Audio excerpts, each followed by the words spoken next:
আসসালামু আলাইকুম। প্রিয় দর্শক, অন্য মঞ্চে আলোচনায় আপনাদের সকলকে আমন্ত্রণ। এএফপিকে দেয়া জননেত্রী শেখ হাসিনার একটা সাক্ষাৎকার 10-11 ঘন্টা আগে প্রকাশিত হয়েছে এবং সেটা আবার বাংলাদেশ সহ সারা বিশ্বের অনেক জায়গায় আবার খবর হয়েছে। শেখ হাসিনা দেশে ফিরবেন, এটা আসলে সবসময় আন্তর্জাতিক খবর।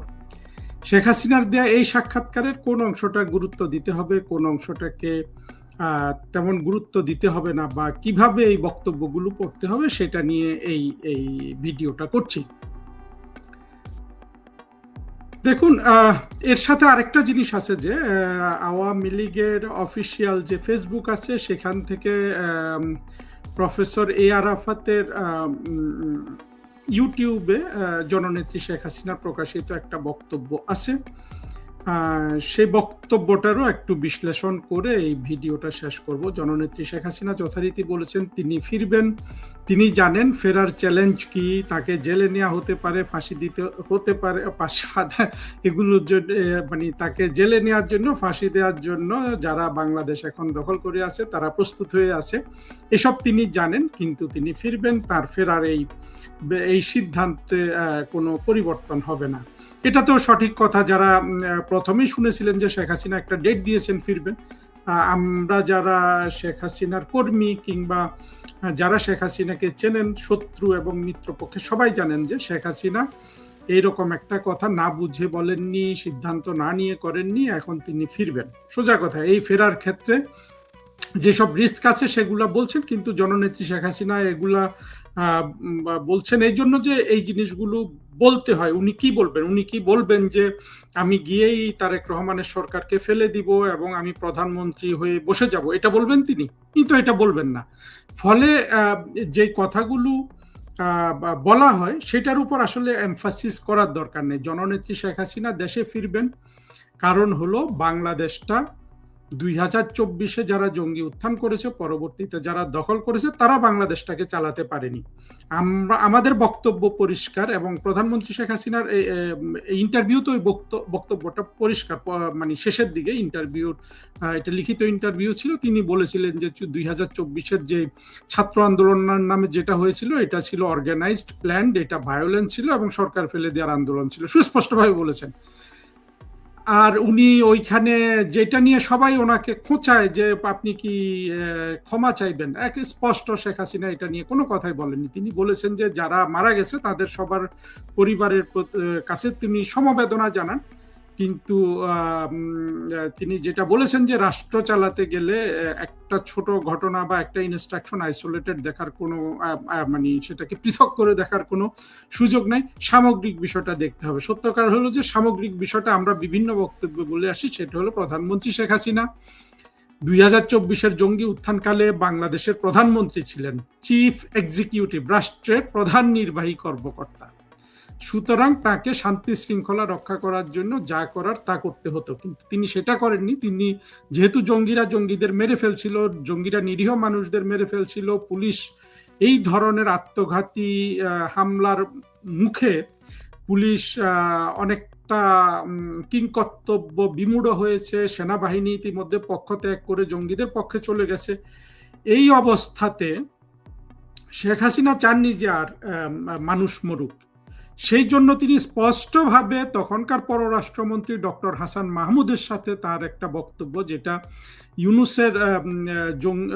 ইউনুসের দস্যুতন্ত্র প্রকাশ করেছিল, সেটাতে সুস্পষ্টভাবে আছে যে শেখ হাসিনা কোনোভাবেই চাননি একটা মানুষও মারা যাক। সেটাই ছিল স্পিরিট, এবং আমরা মনে করি যে শেখ হাসিনার সেই স্পিরিটটা ওনার মানে ওনার জন্য এজ এ হিউম্যান বিং কিংবা মানবতাবাদী রাষ্ট্রনায়ক এবং গণতান্ত্রিক মানসিকতার রাষ্ট্রনায়ক হিসাবে ঠিক আছে, কিন্তু আমরা মনে করি যে সেই সময় কিছু ভুল হয়েছিল। আর্মিকে মোটেই বাংলাদেশের রাস্তায় নামানোর দরকার ছিল না, আওয়ামী লীগ একাই যথেষ্ট ছিল।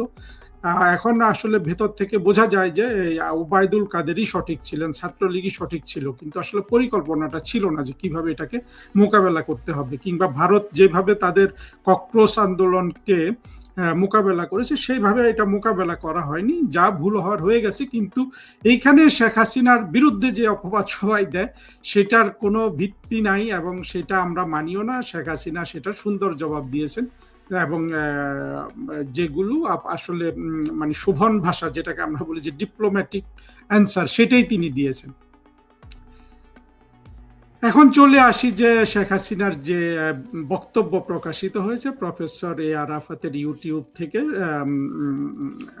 হয়ে আওয়ামী লীগের ফেসবুকে যেটা শেয়ার করা হয়েছে, সেখানে অবশ্য জননেত্রী শেখ হাসিনা আরো গুরুত্বপূর্ণ কথা বলেছেন। এই বক্তব্যে যেটা থাম্বনেল করা হয়েছে সেটা আসলে সবচেয়ে মানে বক্তব্যটা সবচেয়ে কম গুরুত্বপূর্ণ অংশ নিয়ে থাম্বনেল করা হয়েছে। তিনি বলেছেন যে ওই একই কথা যেটা এএফপির সাক্ষাৎকারও আছে, যে হামলা মামলা জেল জুলুম মৃত্যু এগুলা জেনেও কিন্তু আমি এবং আমার কর্মীরা এসে দরকার হলে জেলে যাবে, এরকম একটা কথা। আমি পুরো থাম্বনেলটা ভুলে গেছি, কিন্তু শেখ হাসিনার বক্তব্যে আসলে এটা ছিল একেবারে ব্র্যাকেটের মধ্যে মার্জিনের একটা মন্তব্য। মূল বক্তব্যটা ছিল ইউনূসকে মানুষ চিনতে পেরেছে, বাংলাদেশের মানুষ মনে করত ইউনূস দেশ চালালে দেশের অনেক কিছু ভালো হবে, কিন্তু দেখা গেছে যে ইউনূস ভণ্ড, প্রতারক, শোষক, ইউনূস ডাকাত, ইউনূস একটা বাটপার। এইটা উনি ওনার মতো ভদ্রভাবে বলেছেন। আমরা তো শেখ হাসিনার বক্তব্যকে ভদ্রভাবে আমরা যেটা মিনিং সেটাই বলছি। তারপরে শেখ হাসিনা বলেছেন যে দেশের যে আজকে দুরবস্থা, এটার জন্যই তাকে দেশে আসতে হবে। সত্য কথা হলো এটাই, বঙ্গবন্ধু এবং শেখ হাসিনা তাদের সংগ্রামটা কিন্তু হলো মানুষের দুঃখ কষ্ট, মানুষের দারিদ্র ক্ষুধা এগুলোর বিরুদ্ধে সংগ্রাম। সেই সংগ্রামের তো এরা কেউ জড়িতই হয়নি, অর্থাৎ ইউনূস থেকে জঙ্গি থেকে শুরু করে বর্তমানে তারেক রহমানের সরকারও কিন্তু সেই জায়গায় কোনো ধরনের সুযোগ করতে পারছে না। আপনারা দেখেছেন যে গত অর্থ বছরের লাস্ট কোয়ার্টারে, অর্থাৎ এই 2026-এর মার্চ এপ্রিল মে জুন, এই 4 মাসে বাংলাদেশের অর্থনৈতিক প্রবৃদ্ধি ছিল 2.2%, এবং তারেক রহমানের সরকারের প্রথম কোয়ার্টারেরটা এখনো খবরে আসেনি, হয়তো 2-1 মাস পরে আসবে। তারা 6.5% জিডিপি গ্রোথ ধরেছেন, এটা কোনোভাবেই পূর্ণ হবে না। এই বছর 3 থেকে 3.5% জিডিপি গ্রোথ হবে। এইটাই আমি যত আমাদের অর্থনৈতিক মুরব্বী আছেন, মানে অর্থনীতিবিদ আছেন বাংলাদেশের, অত্যন্ত শ্রদ্ধেয় এবং যারা বোঝেন এই জিনিসগুলো, আমি তাদের সাথে আলাপ করে বলছি, তারা কেউই কিন্তু এটাতে আর কোনো ধরনের উন্নতি দেখতে পাচ্ছেন না। আমি নিজে অর্থনীতিবিদ না হলেও আমি অর্থনীতি প্রাইমারি খবরগুলো পড়তে পারি, বুঝি, এবং অর্থনীতিতে আমার একটা জেনারেল পাঠ আছে, এটা ধরে নিতে পারেন আপনারা। আমি কোনোভাবেই কিন্তু দেখি না যে তারেক রহমানের সরকার কোনোভাবেই 3.5-4%-এর উপরে জিডিপি করতে পারবেন। তার মানে হলো 2024-এর জঙ্গি উত্থান করে বাংলাদেশের যে কোমর ভেঙে দেওয়া হয়েছে অর্থনীতির, সেইটা আসলে আর পুনরুদ্ধার হবে না যতদিন এখানে হাজার হাজার কথা বলা হয়, কিন্তু যতদিন বাংলাদেশে এই জঙ্গিবাদ, যে জঙ্গিরা বাংলাদেশ দখল করেছে সেটার আধিপত্য যতদিন থাকবে, সোজা কথা এই জঙ্গিবাদের আধিপত্য উঠে যাওয়ার একটাই প্রমাণ হলো যে আপনি আর এই ফুয়াদ, আপনি শাহরিয়ার, আপনি মাসুদ জামাতের এই লোকগুলোর কোনো বক্তব্য যেদিন শুনবেন না, সেদিন আপনি হয়তো বুঝতে পারবেন যে তারেক রহমান এই ব্যাপারে সচেতন আছেন।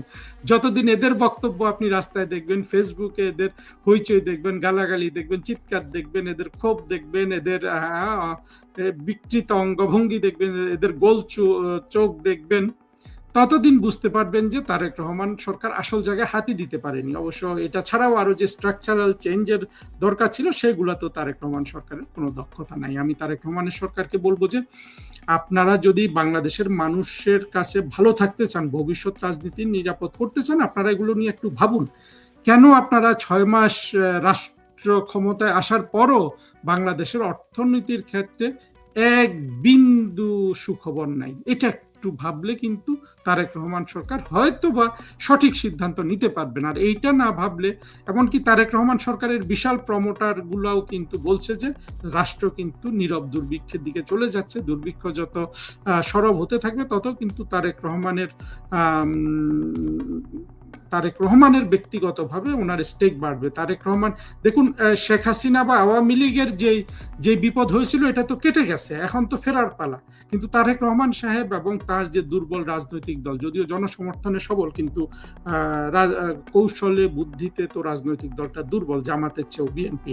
কাজে তারা যদি ভাবেন তাদের মঙ্গল হবে। এবং আমি বরাবরের মতো রিপিট করছি যে আমি কিন্তু বিএনপির একজন সুহৃদ, আমি বিএনপির কোনোভাবেই শত্রু না। এবং বিএনপি বাংলাদেশে টিকে থাকুক, আওয়ামী লীগ টিকে থাকুক, যে কোনো ধরনের দ্বিদলীয় ব্যবস্থা কায়েম না করলে তো আসলে গণতন্ত্র হবে না। সেক্ষেত্রে বিএনপি যদি সঠিক পথে না আসে, এটা আসলে জাতীয় পার্টি বা অন্য কোনো আধা ধর্মীয় দলগুলো এটা পূরণ করবে। সেটা তারেক রহমান সাহেবেরই উচিত এবং তার দলের নেতা বা যারা শুভাকাঙ্ক্ষী আছেন তাদের উচিত এই জিনিসটা বিবেচনা করে দেখার। আমার যতটুকু পরামর্শ দেওয়ার বাইরে থেকে আমি সেটা দিলাম।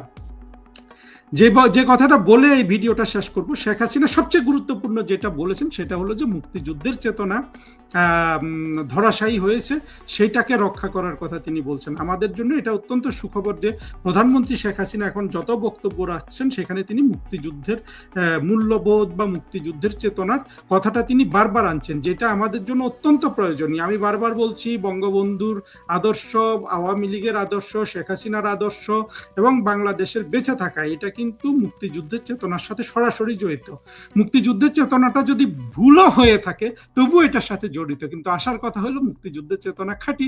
সারা পৃথিবী, মানব সভ্যতা, তারপরে আপনার ইতিহাস অগ্রগতি লাভ করেছে কিন্তু আমাদের মুক্তিযুদ্ধের যে চেতনা, যে অসাম্প্রদায়িক চেতনা, সেটার পথে। সুতরাং আমাদের তো এখানে ভয়ের কিছু নাই। আমরা মুক্তিযুদ্ধের চেতনাকে গুরুত্ব দেইনি, এখন দিচ্ছি। এবং জননেত্রী শেখ হাসিনার বক্তব্য আমি যতবার শুনি, আমি কিন্তু এখন আগের চেয়ে অনেক বেশি আশাবাদী হচ্ছি। আমরা যদি মুক্তিযুদ্ধের চেতনায় যদি অটল থাকি, আমরা যদি সেটাকেই আমাদের পথ বলে মনে করি, বাংলাদেশ বাঁচবে, আওয়ামী লীগ বাঁচবে, আমরা বঙ্গবন্ধুর সম্মান পুনরুদ্ধার করতে পারবো জননেত্রী শেখ হাসিনার নেতৃত্বে। এই নিয়ে আরো অনেক বক্তব্য দেওয়ার আছে, বিশেষ করে মুক্তিযুদ্ধের চেতনা কি, কিভাবে এটাকে রক্ষা করতে হবে এবং কিভাবে মুক্তিযুদ্ধের চেতনার শত্রুদের, সে যত বড় শিক্ষিত হোক, যত বড় জ্ঞানী হোক, ফিলোসফার হোক, কবি হোক, সাহিত্যিক হোক, এদের সবাইকে পাকিস্তানি সেকুলার হিসাবে চিহ্নিত করে একইভাবে বাংলাদেশের যে মূল শত্রু, ৭১-এর ঘাতক দালাল রাজাকার বাহিনী, তাদের সাথে একসাথে কিন্তু এক ব্র্যাকেটে ফেলে তাদেরকে আমাদের মোকাবেলা করতে হবে। বন্ধুরা, সাথে থাকার জন্য ধন্যবাদ এবং আমার এই চ্যানেলটা আপনারা সাবস্ক্রাইব করবেন, বক্তব্যগুলো শেয়ার করবেন অন্যদের সাথে। আশা করি আপনাদের ভালো লাগবে। যদি মনে হয় যে অযৌক্তিক কিছু বলেছি, প্রতিবাদ করবেন কমেন্টে এসে। আমি কিন্তু সংশোধিত হওয়ার জন্য সব সময় প্রস্তুত থাকি। আপনাদের সবাইকে আবারও ধন্যবাদ। আসসালামু আলাইকুম রহমতুল্লাহি ওয়া বারাকাতুহু। সম্মানিত দর্শক, আপনারা সবাই জানেন যে হবিগঞ্জে কি হয়েছে।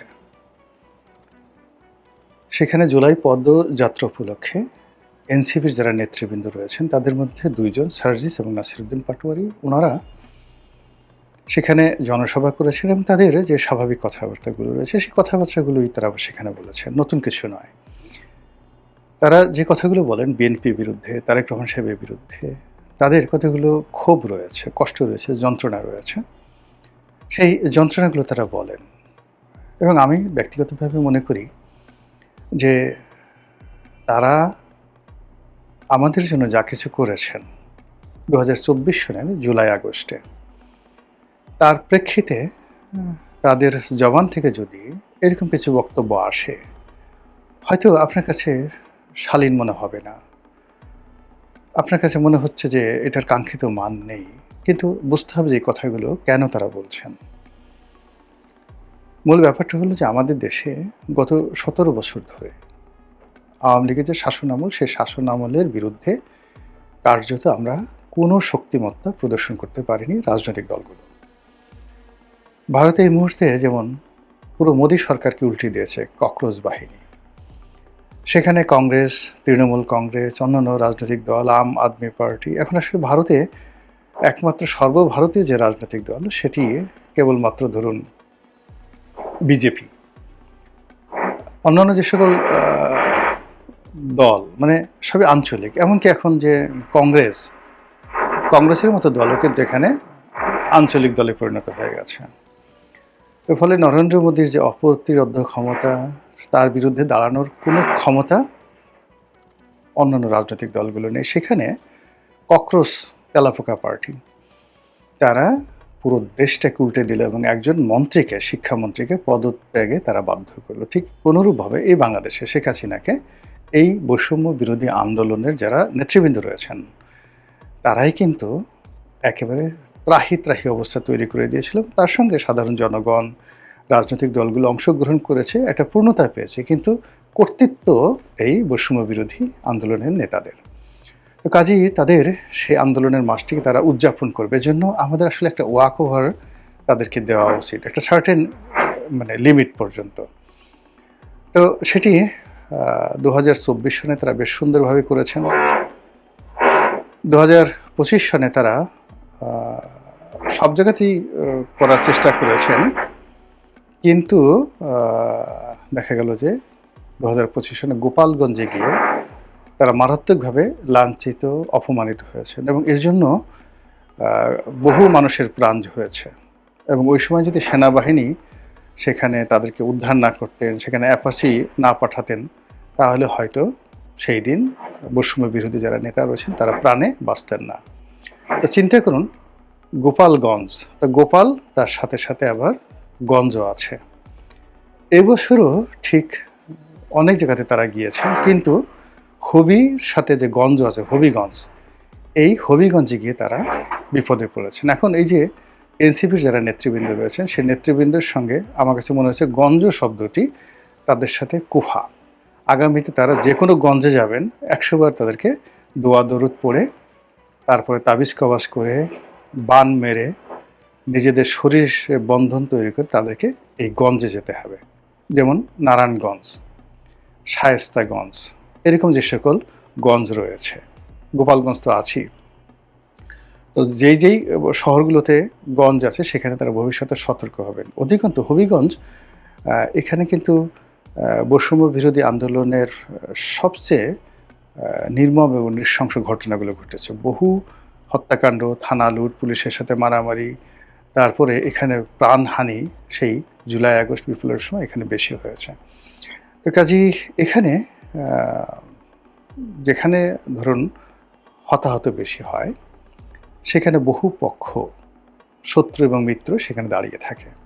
ফলে ওখানে আওয়ামী লীগের লোকজন ফাঁদ পেতে আছে, বিএনপির লোকজন ফাঁদ পেতে আছে, বৈষম্য বিরোধী যারা লোকজন ওখানে এই গত 2 বছর সেখানে তারা দাপট দেখিয়েছে। তো কাজেই এরকম একটা জায়গাতে তাদেরকে যে প্রস্তুতি নিয়ে যাওয়া উচিত ছিল, সেই প্রস্তুতি নিয়ে তারা যাননি। অধিকাংশ সেখানে গিয়ে তারা নর্মাল ওয়েতে যে কথাবার্তাগুলো বলেছেন, আর তার প্রেক্ষিতে অনুষ্ঠান শেষে মারামারি হয়েছে, কাটাকাটি হয়েছে। প্রথম দিকে অনেকে বলার চেষ্টা করেছেন যে এটা এনসিপির অভ্যন্তরীণ মারামারি। কেউ হয়তো এটাকে অনেকে নাটক বলার চেষ্টা করেছেন, এর কারণ হলো ছাত্রদল লেখা যে জার্সি, এই জার্সি পরে অনেকে এখানে মারামারি করেছে। তাহলে ছাত্রদলের যে জার্সি পরে মারামারি করতে যাওয়া, এটা একটা নির্বুদ্ধিতা। মানে এরকম একটা অল্প বুদ্ধির মানুষ বাংলাদেশের কোনো জায়গাতে নেই। তাহলে এই জার্সি যারা পরলো তারা কারা, এটা ভাবতে হবে। প্ল্যান করতে মারামারি করা যায় না। এবং যদি ছাত্রদল জার্সি পরে তারপরে সে ডিক্লেয়ার দিয়ে তাদেরকে মারার জন্য প্রি প্ল্যান্ড ওয়েতে এখানে এই কাজগুলো করে থাকে, আমি মনে করি সরকারের এই বিষয়টি তদন্ত করা উচিত, দায়ী ব্যক্তিদের শাস্তি দেওয়া উচিত। এবং এই ধরনের জার্সি পরে মারামারির ঘটনা অতীতে ছাত্রলীগও করেনি, ছাত্র শিবির করেনি, যে গায়ে শিবিরের গেঞ্জি পরে, ছাত্রলীগের গেঞ্জি পরে তারা একসাথে সেই লাঠিসোঁটা হাতে নিয়ে প্রতিপক্ষের উপর হামলে পড়েছে, এরকম ঘটনা ঘটেনি। তো এখানে যদি তারা জার্সি পরে গিয়ে থাকে, সেটা সরকারকে কগনিজেন্সে নিতে হবে।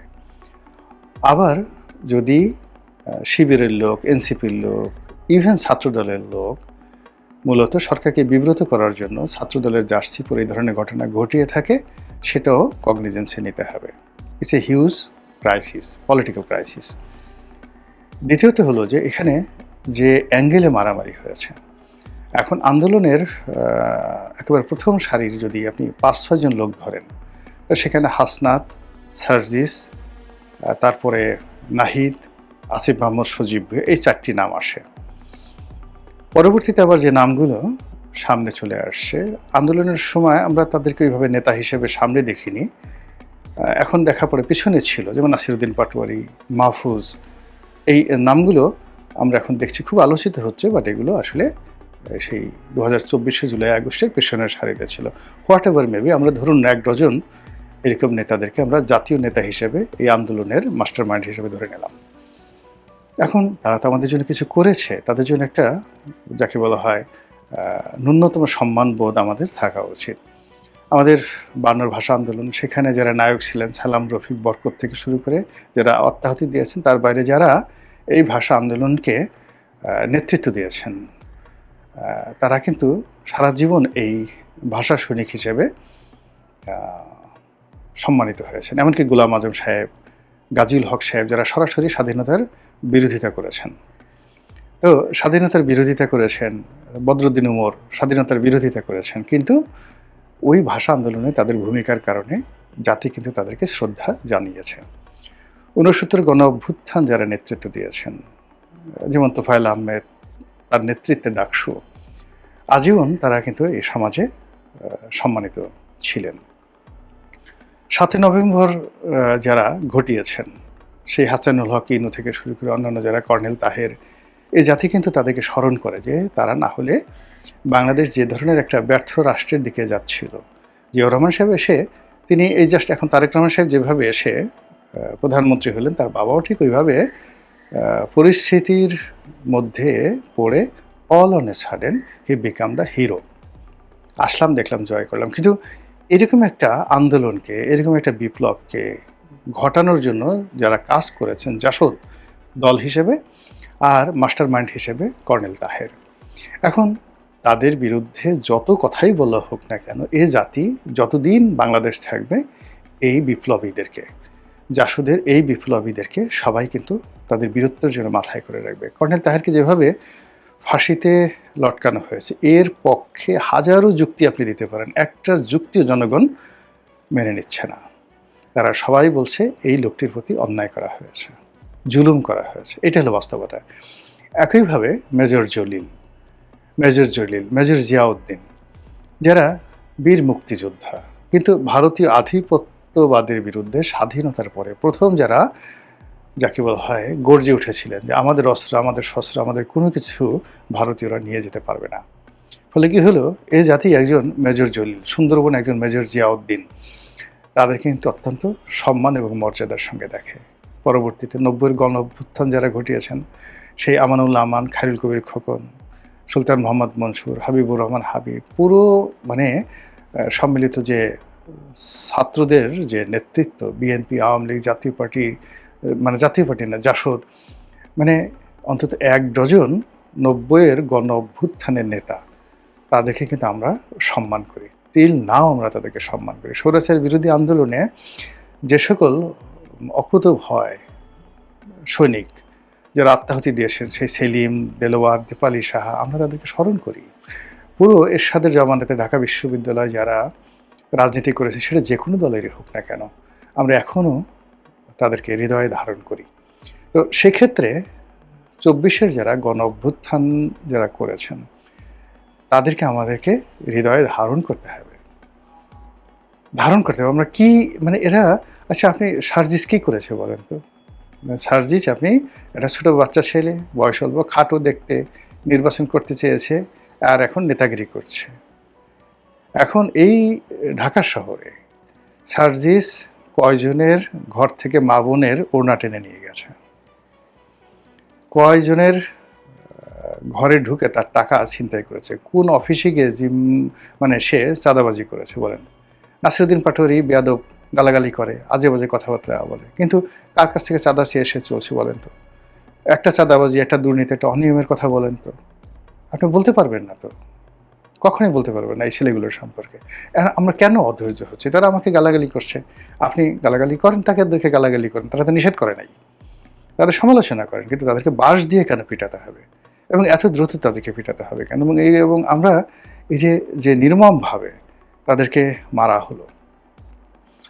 এবং আমি দেখলাম যে সোশ্যাল মিডিয়াতে আওয়ামী লীগের লোক তো ভীষণ খুশি, মেরে দিয়েঙ্গে, মার দেঙ্গে। এখন তো দিল্লিতে গিয়ে সবাই, আমি তো হিন্দি ভাষা বলতে পারি না, তারা হিন্দিতে শালেকে পিটে দাও, মেরে দাও, তারপরে হিন্দিতে তারা এই সমস্ত কথাবার্তা বলছে, একেবারে নলি নলি ছুটিয়ে দাও, আরও আগে দেওয়া উচিত ছিল। এটা হলো আওয়ামী লীগের পায়। এখন তারা করবে, তারা যেহেতু এদের দ্বারা ক্ষতিগ্রস্ত হয়েছে। বিএনপির এক শ্রেণীর লোক, যেহেতু এরা তারেক রহমান সাহেবকে এই যে এই মুহূর্তে তারেক রহমান সাহেবকে নাসিরুদ্দিন পাটোয়ারি সরাসরি বলছে যে আপনি তো রাষ্ট্র ক্ষমতায় বসে প্রেম করা শুরু করেছেন স্ত্রীকে নিয়ে, আপনি এই যে বিভিন্ন জায়গাতে শোক আপ করে বেড়াচ্ছেন, এই কথা বলা কিন্তু এত সোজা না, এটা বিপ্লবীদের পক্ষে সম্ভব। আপনি মানে এটার অ্যাগেনস্টে যদি তারেক রহমান সাহেব নিজে বলতেন, তার লোকজন বলতেন যে না এটার পক্ষে যুক্তি আছে, সেটা অনেক ডিসেন্ট হয়ে হতো। কিন্তু কথা না বলে এখন তার টেংরি ভাঙতে হবে, তাকে বাঁশ দিয়ে পিটাতে হবে। আই ডু নট সাপোর্ট ইট। আবার তিনি সালাউদ্দিন সাহেব সম্পর্কে অভিযোগ করছেন যে উনি তো এসালামের লোক, এসালাম ওনাকে চালাচ্ছে, উনি দেশ চালাচ্ছেন, পুরো দেশই তো এসালাম চালাচ্ছে, এসালামের রাষ্ট্রপতি, এসালামের শেখ হাসিনা, এসালামের শেখ রেহানা, এসালামই তো এখন সারা বাংলাদেশ চালাচ্ছে। আচ্ছা, আপনি এই কথার উত্তর দেন না। এই যে কথাগুলো সে বলছেন, এই কথাগুলোর উত্তর দেন। তারা যে সকল দুর্নীতির অভিযোগ চলছে, চাঁদাবাজির কথা বলছে, এগুলোর ব্যাপারে এগুলোর তো প্রত্যেকটা কথারই উত্তর আছে, অনেক সুন্দর সুন্দর উত্তর আছে। কিন্তু তাদেরকে ব্যক্তিগতভাবে মানে তারা তো সালাউদ্দিন সাহেব, তারেক রহমান সাহেব, অন্য যে কোনো ব্যক্তির সঙ্গে এদের কারোর তো ব্যক্তিগত দ্বন্দ্ব সংঘাত নেই। আর তারা এখন যে পর্যায়ে আছে ভুলে গেলেও মানে আগামী এই মানে যদি অলৌকিক কোনো ঘটনা না ঘটে, জিন পরি এসে যদি তাদেরকে রাষ্ট্রপতি প্রধানমন্ত্রী না বানিয়ে দেয়, তাহলে তাদের রাজনৈতিক ভবিষ্যৎ আগামীতে একটা এমপি হবে, এটাই দুরূহ বিষয়। তো সেক্ষেত্রে তাদের যে কন্ট্রিবিউশন, সেই কন্ট্রিবিউশনের অ্যাগেনস্টে তারা যেভাবে আওয়াজ তুলছে, এই আওয়াজগুলো তো আসলে বিএনপির জন্য অনেক ভালো। মানে সরাসরি প্রধানমন্ত্রীকে, তার পরিবারকে, আমাদের দেশে তো প্রধানমন্ত্রী হলে তার বিরুদ্ধে কোনো কথা বলা যাবে না, তার পরিবার নিয়ে কোনো রাজনৈতিক সমালোচনা করা যাবে না। স্বরাষ্ট্রমন্ত্রী হলে তো ও মাই গড, স্বরাষ্ট্রমন্ত্রীকে নিয়ে কোনো কথাই বলা যাবে না, যার হাতে লাঠি আছে। সেনাবাহিনীর প্রধানকে নিয়ে কোনো কথা বলা যাবে না, ক্যান্টনমেন্ট নিয়ে কোনো কথা বলা যাবে না। কিন্তু এই যুবকেরা কিন্তু সেই ট্রেডিশনটা ভেঙে দিয়েছে। আপনার দৃষ্টিতে সেগুলো অশালীন মনে হতে পারে, সীমা অতিক্রম হতে পারে আমাদের ট্র্যাডিশনের বাইরে, কিন্তু আপনি সারা জীবন ঘুমটা দিয়ে থেকেছেন, মানুষকে সম্মান করেছেন, কিন্তু আপনাকে একেবারে বলাৎকার করে, একেবারে পেছন দিক থেকে বলাৎকার করে আপনাকে প্রেগন্যান্ট করে ছেড়ে দিয়ে গেছে বিভিন্ন স্বৈরের শাসক। আর সেই প্রেগন্যান্সি থেকে এরাই কিন্তু বাঁচিয়েছে। তো কাজেই এদেরকে পলিটিক্যালি মোকাবেলা করাটাই যুক্তিযুক্ত বলে আমি মনে করি। কিন্তু সেটা না করে তাদের বিরুদ্ধে তারা কথা বলছে, তাদের বিরুদ্ধে কলমও নয়, সরাসরি ডাইরেক্ট বাঁশ। আর সে বাঁশ কি যেন তেন বাঁশ না, বিশাল 10-12 হাত লম্বা বাঁশ দিয়ে তাদেরকে পেটানো হচ্ছে। এই জিনিসগুলো মানে ভালো ফলাফল আনবে না, কারো জন্যই ভালো ফলাফল আনবে না। এখনো রক্তের দাগ শুকোয়নি, এখনো বাতাস থেকে বারুদের গন্ধ যায়নি, এখনো জুলাই আগস্টের যারা আহত তাদের ঘা শুকোয়নি। কাজে এত দ্রুত যদি আমরা সব কিছু ভুলে যাই এবং ঘুরে দাঁড়ানোর চেষ্টা করি, এবং মানে যার কারণে মানে সিন্নি খেলাম, সেই মোল্লাকে চিনলাম না, মোল্লার কারণে সিন্নি, এরকম পার্লামেন্টের মজার মজার কথাগুলো হচ্ছিল, সেই মোল্লাদেরকে আমরা এখন ভুলে যাচ্ছি। তো কাজেই আমি মনে করি যে এই জুলাইকে কেন্দ্র করে হবিগঞ্জে যে ঘটনাগুলো ঘটেছে, সেই বিষয়গুলোর একটা রাজনৈতিক সমাধান দরকার। যেমন এই বছর তারা গোপালগঞ্জে যায়নি, এটা একটা ভালো সিদ্ধান্ত, গোপালগঞ্জে যায়নি। কিন্তু এই যে তারা যে হবিগঞ্জে গেলেন এবং হবিগঞ্জে যে ঘটনাগুলো ঘটলো, এই ঘটনায় এনসিপির যারা নেতৃবৃন্দ, তাদের মুরব্বী আছে, জামা, তাদের বোঝা উচিত, বলা উচিত আসলে এই ঘটনাটা কেন ঘটলো, দ্বিতীয়বার যেন এই ঘটনা জামাত এনসিপির পক্ষ থেকে না ঘটে। আবার সরকারের পক্ষ থেকেও এখানে সহনশীলতা দেখানো এবং এই ঘটনার একটা নিরপেক্ষ তদন্ত করে যারা দায়ী ব্যক্তি তাদেরকে বিচার করার মধ্যেই কিন্তু সরকারের অস্তিত্ব, সরকারের দীর্ঘস্থায়িত্ব এবং সরকারের ভবিষ্যৎ নির্ভর করবে। মহান আল্লাহ আমাদের সবাইকে হেদায়েত দান করুন এবং হেফাজত করুন। আসসালামু আলাইকুম ওয়া রাহমাতুল্লাহি ওয়া বারাকাতুহু।